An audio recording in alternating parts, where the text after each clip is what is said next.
Nervous and anxious, and I've just come off a call with Zambian University where we kicked off a student kind of recovery coaching uh, vibe to try and help the students there.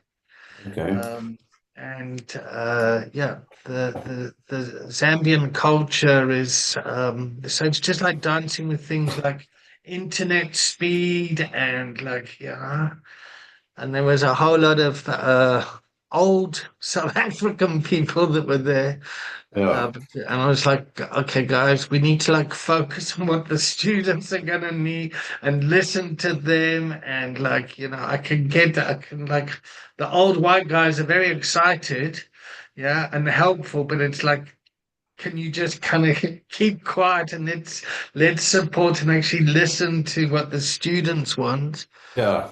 Because when I was 20 years old, the world was very different to what it is now. So stress is we spoke about stress and just connecting via devices and things like this very different to Yeah. No, it is very different. Yeah. yeah. I mean I in actually our feel sorry time for then the kids going into the world today. I mean, things are so hard, you know what I mean, compared to when we were in our 20s. yeah, Like, yeah, things are much yeah, harder. living under the apartheid regime with the police and student riots and conscription and army. Yeah. Yeah, okay, that's another way of looking at things. They've got it harder today. Yeah.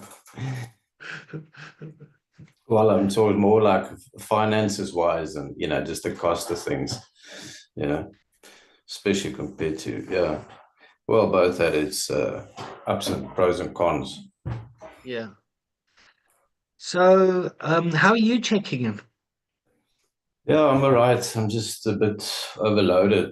It's been a hectic year. I also moved home uh, to a new house, and the place needed more work than I thought. And it's like, it's just a lot of shit. I have to write a book. I got a fucking book chapter for Oxford University Press. I have to do fucking finishing the second Cambridge manual, which is editing now, and then this book project and the harsh thing going all at the same time. So I'm not very good. I'm at ADD, so I'm not very good at focusing on many things at the same time in general. So yeah, I'm just a bit scattered, and then my full-time day job, just uh, so yeah, I don't know if I'm coming or going all the time, but and I'm doing my master's in philosophy, which I have to do my dissertation in the next couple of months on top of it. Yeah, okay. I love the fact that you swear. That just makes me feel so at home. God, I struggle with interacting in the world.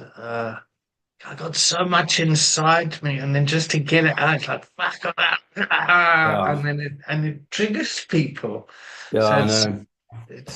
I think it's people can find me a bit too intense at times. yeah, you speak my language.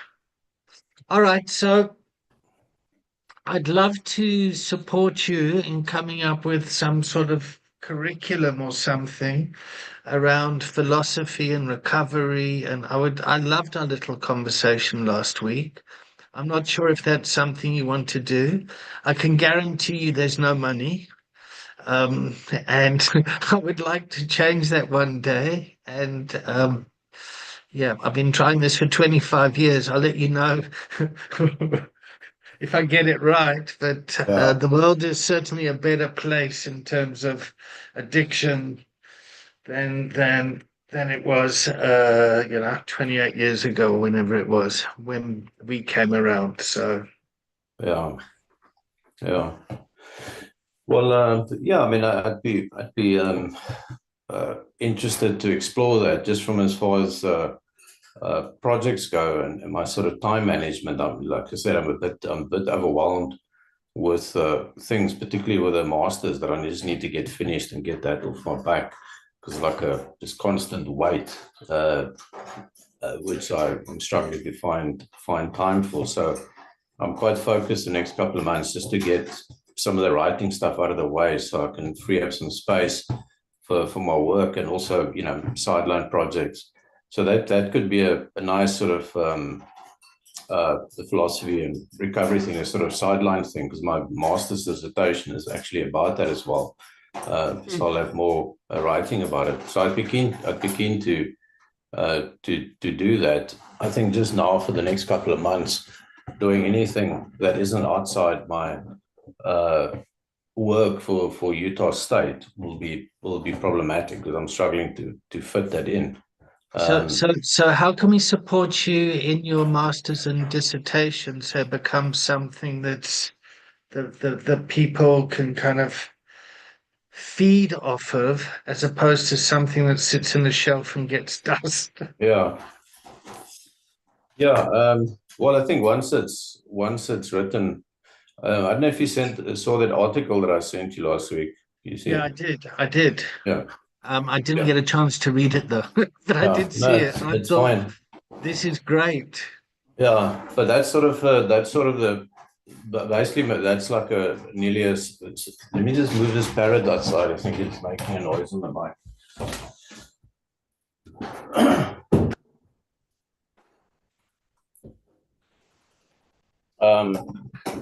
That's sort of the essence of my dissertation. And last week you were talking about, um, 12 steps and what, and like that article and to some extent my dissertation. I won't say it's an antidote to the 12 steps. It's not contradicting it, but it's a counterpoint to the whole notion of powerlessness and all that Great. stuff. I'm sick and I'm powerless and I'm fucking this, I'm diseased, and my best thinking got me here and I'm so fucked. I need to be in some type of, I mean, you know what I mean? There's a general feeling in sort of 12 steps that you have to stay sick, otherwise you're Yeah. not in recovery. You know what I Yeah. mean? I'm completely converted. And it works well initially because you are fucking sick and mad. So it's not a problem, but it becomes problematic later on. And I think it becomes very problematic for long-term recovery. And also, if you relapse to a long-term cleaner and you're trying to go back into that, it just, I just don't think it works. And the whole high power thing and all of that, which I've always, No, it doesn't work. And I speak from personal experience there. So yeah, no. yeah. I mean, I've also had some hiccups in later recovery.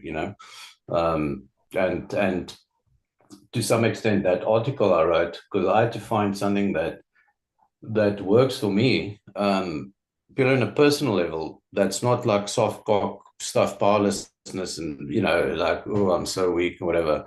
And that's what the whole thing explores, the notion of will to power. And I argue that successful recovery is actually will to power and the embracing of suffering and the welcoming of suffering. And as a sort of antidote to the powerlessness thing based on Nietzsche's philosophy and affirmation of life, instead of trying to seek some type of true world utopia, which I think religion is to a large extent. But I think that the 12 steps can also be the notion of serenity. I'm serene, and the promises and all that stuff, which never comes true, especially the one of financial insecurity will leave me. Yeah, right. You know what I mean? So those You promises are just also never like worked in the the steps self. hard enough. You never surrendered. You never worked it hard enough. Yeah. So there's also this utopic goal of if I work this program, I'll be serene and or life, and I think that's problematic because that's the same as saying, if you believe in it's the same utopic thinking that underlies religious phenomena and secular type of religious phenomena like socialism, whatever, that there's some utopic state that one would achieve. And my argument in the thing as well is that the underlying construct of addiction is fantasy, which I was inspired by this book called The Self-Psychology of Addiction, Narcissists in Wonderland. And their theory is that addiction is fundamentally addiction to fantasy, not to the drug. The drug provides a fantasy state, and it's that fantasy state that's highly addictive.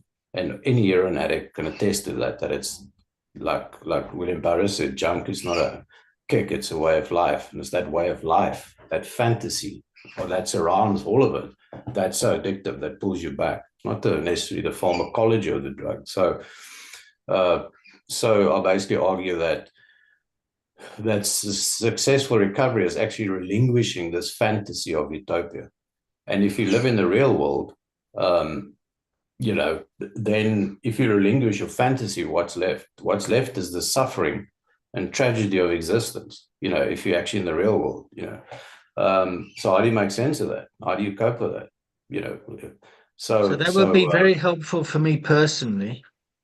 Yeah, well, I think you might get something out of that article, because I wrote that to try and make sense of the own shit I had to go through in recovery, some degree of tragedy, I would say, and I had to make sense of that and not descend into complete nihilism and self-pity, or descend into, I'm going to go into some fantasy utopic pathway that, one day everything will work and everything happens for a reason, and life is beautiful, and it's all connected, and I just hand it over to my power. I can't hand it over to my power because I believe in a disordered cosmos that's pretty much out to fuck me any chance it gets. So what am I gonna hand it over to? Like something entropy and nature that's designed to kill me with like 5 million variations, as all animals and sentient beings have to face all the time. So I don't have that fantasy anymore. So what's the options? Nihilism or what? So that was my attempt to find to find another path that's life affirming through all this crap. That's not nihilistic, nor is it another addiction to fantasy. Because I think that's what the 12 steps is initially. It's the Greeks call it pharmakon.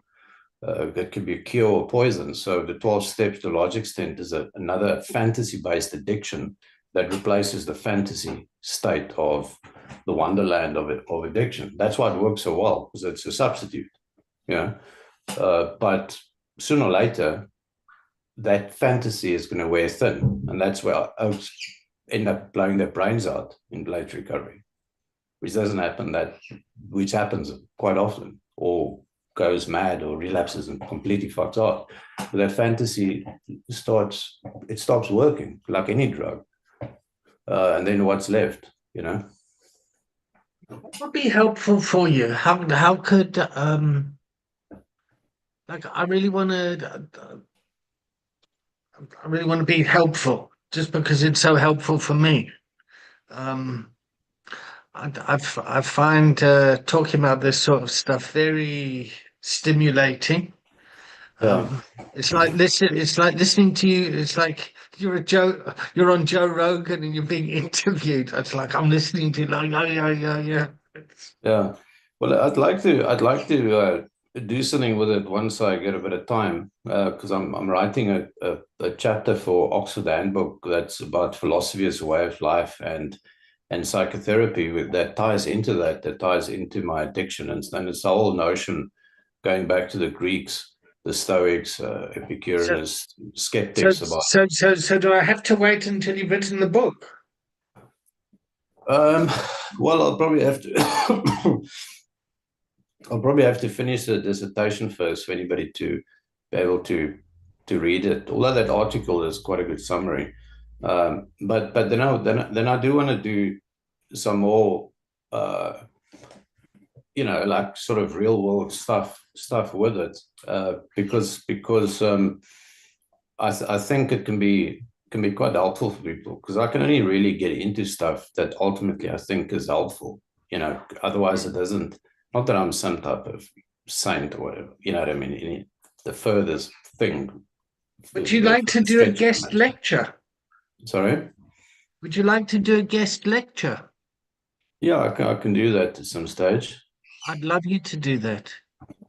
But I think the notion of philosophy as a way of life is a very useful concept for people in recovery, because the 12 steps is fundamentally a philosophy as a way of life, because it's not a religion and it's not a form of psychotherapy. So what is it? They call it spiritual, but spiritual is one of those words that mean literally nothing.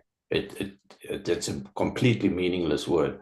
You either believe in God, you're either religious or you're not. There's no like middle thing. Oh, I'm like spiritual, not religious. No, what you're actually saying is you're religious. You just don't want to admit it. You know what I mean? So either atheist or you're not. You know what I mean? There aren't third options. The third one is bullshit. It's people that want the metaphysical security of believing in God without believing in God. You know, so it's like, yeah, the universe is ordered and everything happens for a reason, but I don't believe in God.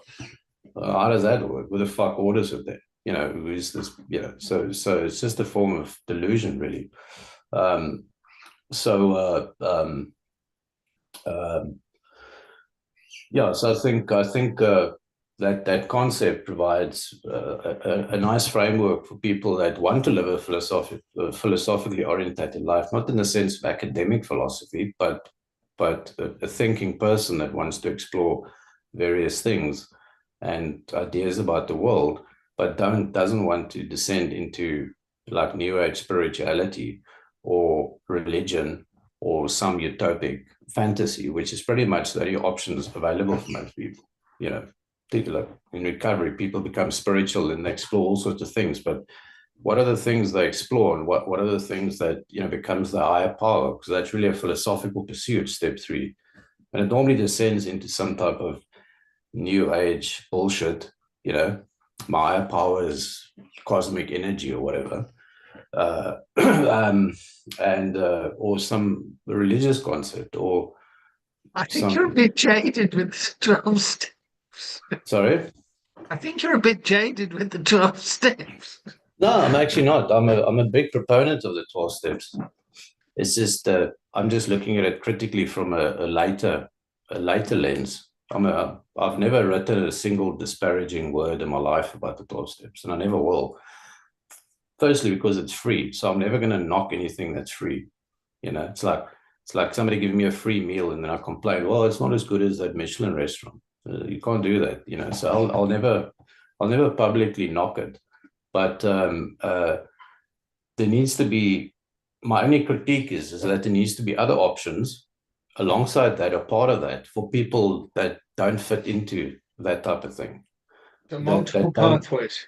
yeah, yeah, exactly. So I'm just proposing an alternative pathways within that whole framework and the recovery orientated systems of care and recovery, that whole world. So it's not outside of that. It's just a different.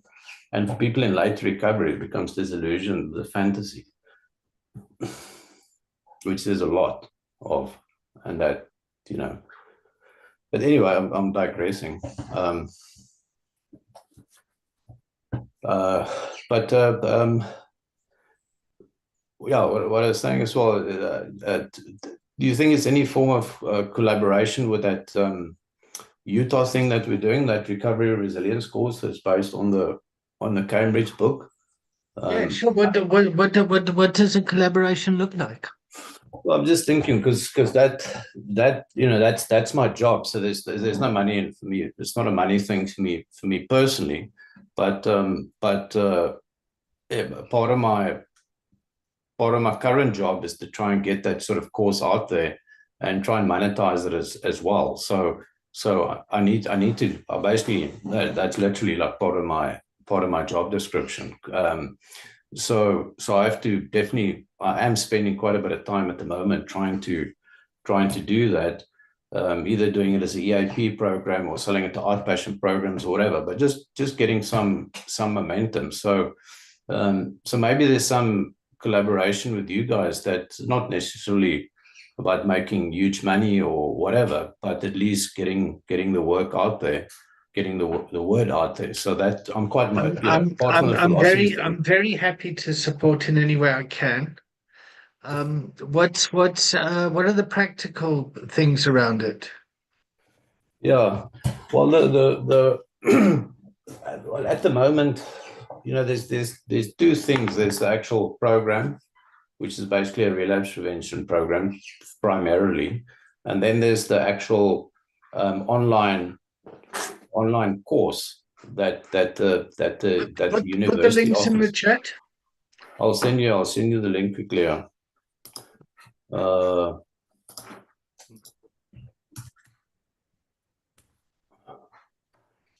so and then at the moment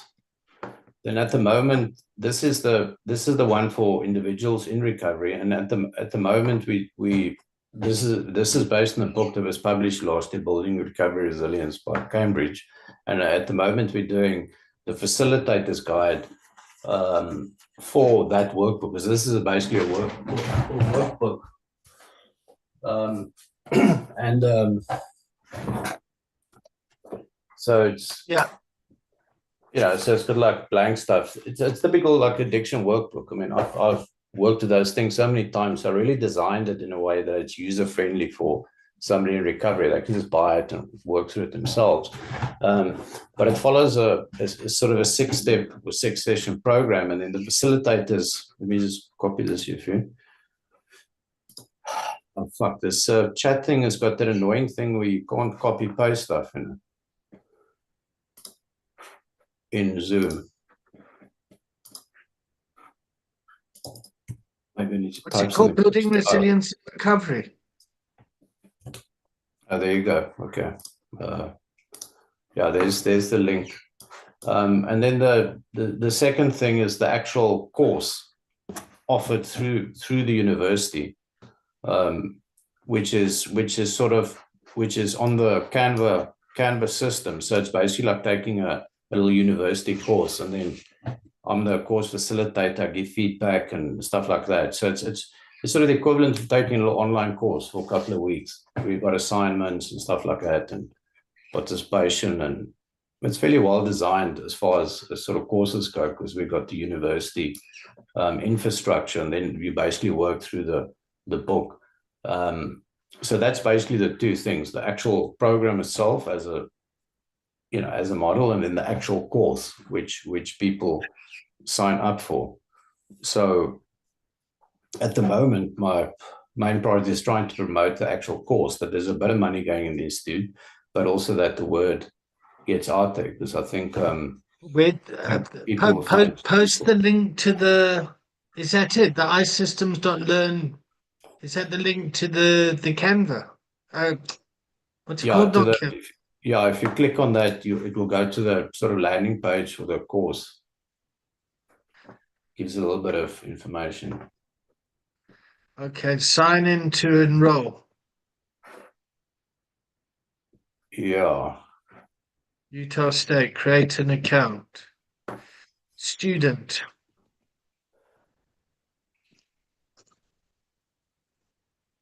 Oh, it's just $200. That's the only downside. Yeah, that I don't have. Yeah.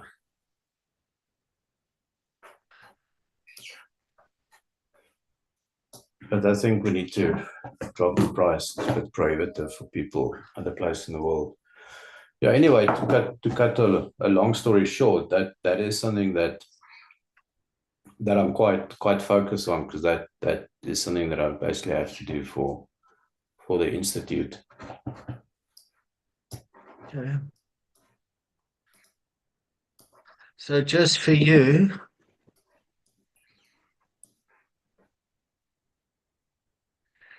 There's fuck.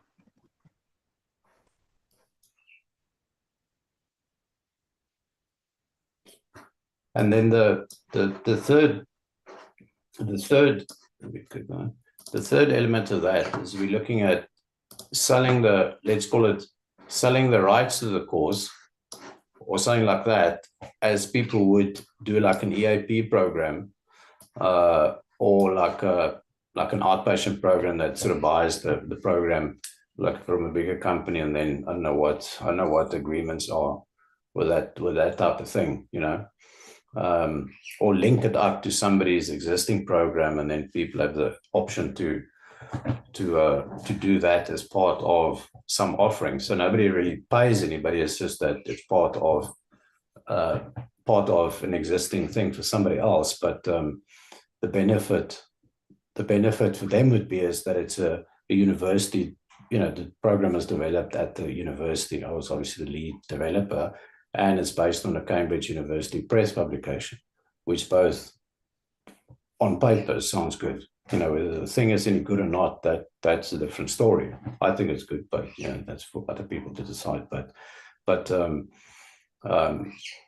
whoever is offering it, it looks like a good program, and it's also evidence-based. The previous version was certified by NRAP of some RSAD, which is that under the US Department of Health. I certified 2 programs with them. It was a huge mission. It took like 2 years. Yeah, so on paper it looks good. It looks credible, and it sort of gives credibility to whoever's offering some programs. So that's sort of our sales pitch, which is not just the marketing dishonesty. It's it's the truth as well. So yeah, so that's what we sort of trying to do in a nutshell. Yeah. Yeah.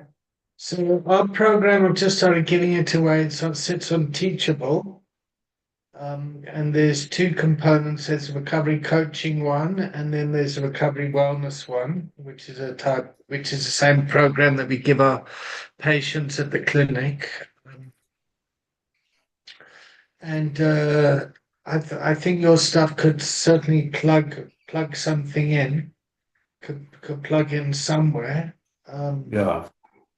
And I'd really love to explore that more, just Yeah, for because the even if it is just for the academic credibility. yeah, because what we're going to do with the we already have we have a facilitator one already that's designed that we're offering as well, but we're sort of waiting for the book to come out, but it's already there. And what I did with that one was to make it to focus it very much on for anybody can take it, like professional of course, but that it's also open to lay counselors, which has always been a thing for me, because most people that work in the industry don't have master's level clinical qualification, either social work or psychologist. So there's a hell of a lot of lay counselors that want some type of reputable accreditation, even though it's not a clinical accreditation. It's still certified. So people that do that training will certify as recovery resilience program facilitators by Utah State University, which also sounds good. It's university accreditation. How do we get this off the ground with no money to start off with? Well, everything from our side, what's in my side, but let's just say my side. When I say my, I mean the institute has already been done. The course I've designed the course. It's up and running. We're using the whole university Canva online infrastructure. So that's all designed. So the benefit of that is we've got a like as good as it gets online system that obviously one of these you need to pay for. It's part of the university, and it's part of the course, and that can be adjusted on my side to fit things as well quite easily. So there's no, let's say, to get the course off the ground, and if there's some collaboration with you guys, it's not going to take any financial input from anybody, because that's the institute has paid for that to design it, and the book has been published. And then I'm also in a discussion currently with Cambridge University as far as the marketing of it goes, and using their logo on the course and stuff like that, because that for me is one of the biggest sales point of the course and its credibility, is that it's affiliated with Cambridge, the #1 publisher in the world, and they do very few things like that. They don't publish addiction workbooks. I think this might be the first one they've ever published in the history of Cambridge, as far as I know. They're not big on workbooks and these type of things. It's obviously most of the stuff's academic. They have like self-help books, but this is not their thing. So it's I haven't seen many relapse prevention workbooks and recovery workbooks that's published by somebody like Cambridge or Oxford or somebody. I just think that it looks good, and for people that do the training, it will look good for them, because that's ultimately all training is to look good. You know what I mean? To something that looks credible. Whether it really is good or not is hopefully it's good, but a certification is about the certification. That's why people pay for it. So the better the certification looks, the more credible it looks, the more appealing it is. So um, yeah, so I think we're sitting So on something that, do I have to pay $200 to get onto this? yeah, unfortunately, I've actually tried to. Well, I can see if I can raise something with Derek, but I actually wanted to give somebody in South Africa a discount the other day, and it was like a huge mission because they have to, it's like piggybacking on the institute, piggybacks on the university system, and their system is linked to the whole thing. So just to change the price goes That's fine. goes through like Um, 3 departments of people that need to tweak stuff on yeah, their side. no, Yeah. that's okay. If you log on to our platform and where it says enroll and pay, just put in the code Ubuntu, and then you'll be able to get it all for free. Um, have a look at that, and then see that, and then we can think about if we can create a module to stick on there or something. And then in the meantime, I'll if I pay the $200, what do I get? I get to Um, go through the course, and well, I then wouldn't, I wouldn't suggest to pay this, because this isn't the professional one. This is for people in recovery. You know what I mean? To go through the course. Uh, so I mean, I'd rather just send you like a preprint version of the workbook for you to see how it looks like, which will okay, do basically that, be, do that. yeah, which is basically the course. The course just provides feedback from a facilitator, and there's assignments and stuff, but the And material, are you allowed to take your work and put it on another platform? the actual books and stuff. Yeah, No, or does the university own it? yeah, the university, the institute owns the copyright to those 2 books. Yeah, yeah. Um, how much do you charge for your certification? So it's £350 to get certified. So we give the content for free, but for somebody then to sit down with a facilitator that actually checks that this person's okay. We use Leanne and Nikki. So they'll have 6 sessions and they'll take them through the case study and get people certified. They also need to attend 40 hours of online classes. Okay, Um, that's quite a story. yeah, well, yeah, it is. Yeah, And we're taking a lot of people that yeah, don't come from an academic background. That yeah. So yeah, because there's 2 things. The certification thing we're doing, which is still slight on the back burner because we're waiting for the clinical manual to be published. But the one for people in recovery, that is going. Uh, if the university, because the university creates what they call affiliate agreement, and that's what Hmm. we also want to do. So basically, it doesn't require anything from your side. Let's say hypothetically you're at a treatment center or platform that provides uh, whatever treatment, and you want to offer that program as part of your aftercare thing, then you just sign an affiliate agreement. It doesn't require anything from your side, literally apart from a link. Yeah. Yeah, Yeah. and then and I'm then happy to be an affiliate with that. yeah, and then you get a affiliate fee for every person that goes through the Yeah, program. it's the exact same like this teachable platform. The trouble is working with people that come from the world of recovery because the 12 steps free. People expect everything to be free, and vocational work should be free as well. So Yeah, that's like people are very happy to pay, a couple of $100,000 for an MBA. yeah. But when it comes to something like this, So, what is your treatment center? This Manu GGZ.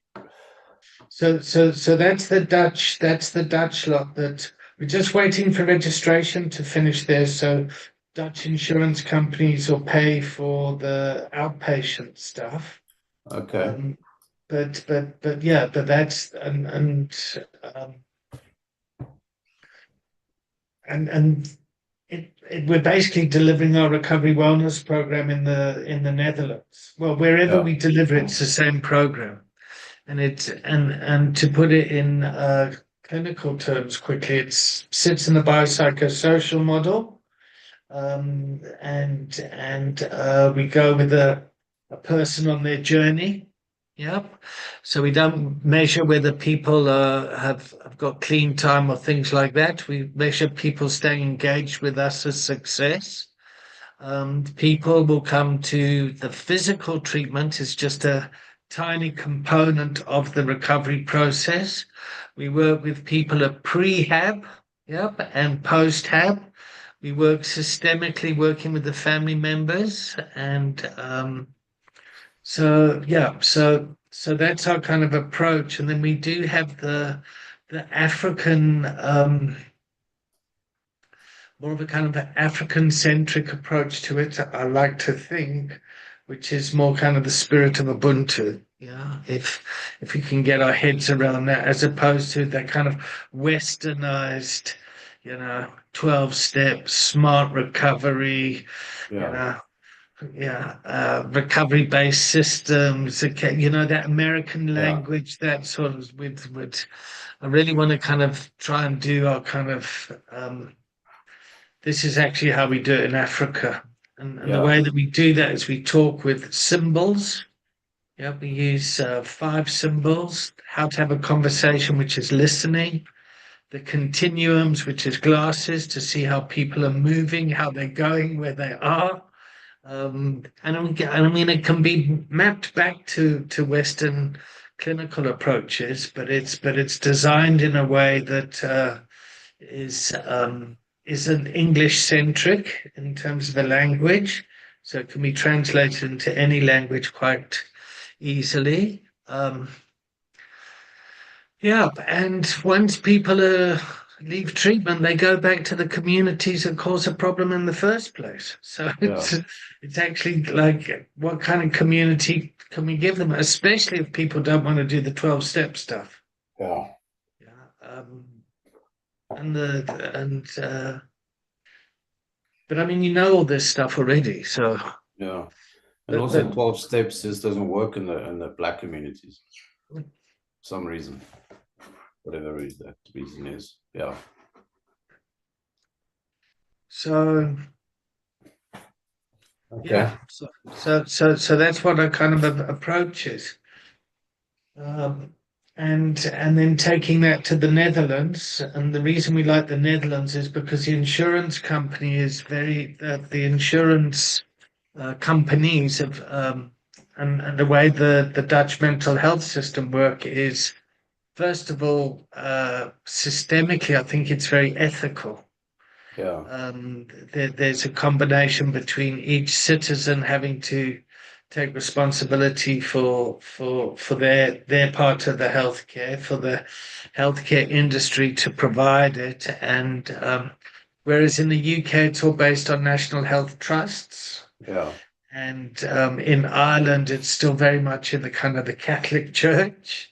Yeah. Yep. In South Africa, it's like, well, we got to Shambok and go and speak to Jesus. Yeah. And so from a first world perspective, the Dutch have really got it stitched up in a I mean, just like things like harm reduction and things like that, they've just been miles ahead of everyone for ages. So, I mean, people still in the States have a problem with harm reduction and things like that. It's like we are so past that now. Um, Yeah.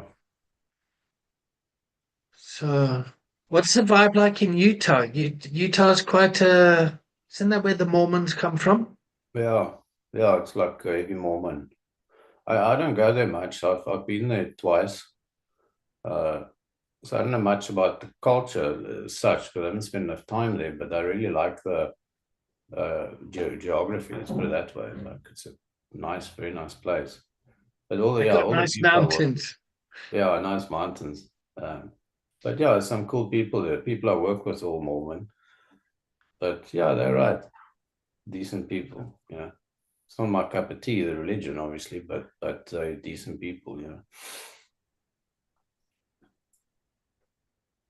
Yeah. So I couldn't what we doing benefit you? What because obviously like with anything, there has to be benefit both ways, otherwise it's not sustainable. I mean, you're not going Well, to do something that's not going to benefit you in the long run because well, all I'd is like to infinite time. I'd like to collaborate on a philosophical and moral basis first, see if we kind of align that way. And what excites me is the teaching side of things. And yeah, I love the empowerment side of things and just fucking getting people to kind of go, oh fuck, I can do this. Yeah, That really excites me. Chasing the money is just hard work for me. yeah.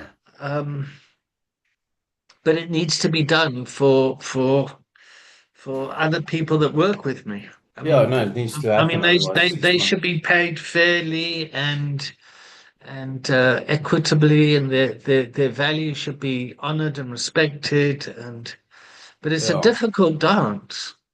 Well, I try and keep the two separate to a large extent, where some things I'll do purely for the money, and then the other then if I make enough money through that, then it gives me enough free time to pursue and write shit about Nietzsche and recovery, which literally is never going to make me a cent. You know what I mean? What what market is there for that? Like, so I try and keep the two separate because if I try and mix it, I will just never make money on the stuff I find interesting. It's just impossible. There's no market, you know. What's the etiquette and the decorum and all that sort of stuff for you to meet with other academics? Because I'd like to hook you up with get you and David Patton and David Best in the room. Um, just say, okay, guys, listen, you're all very clever people. Like, Yeah, no, I'm happy. I mean, I'm happy to do that. I do most of my academic work has always been, although I work for university, like 90% of all my academic stuff has been independent. You know, it's not been done through the university. The university stuff. but do you get introduced through like emails? Do you like?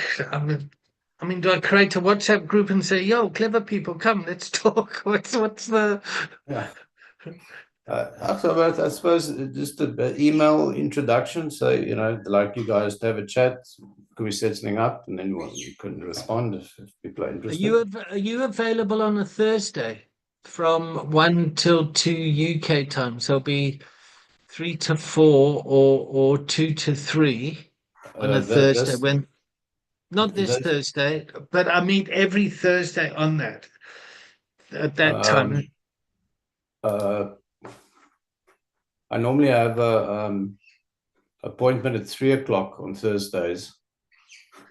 So if we do it when the clocks shift, like if we do it next month, um, that might Yeah, be a good time.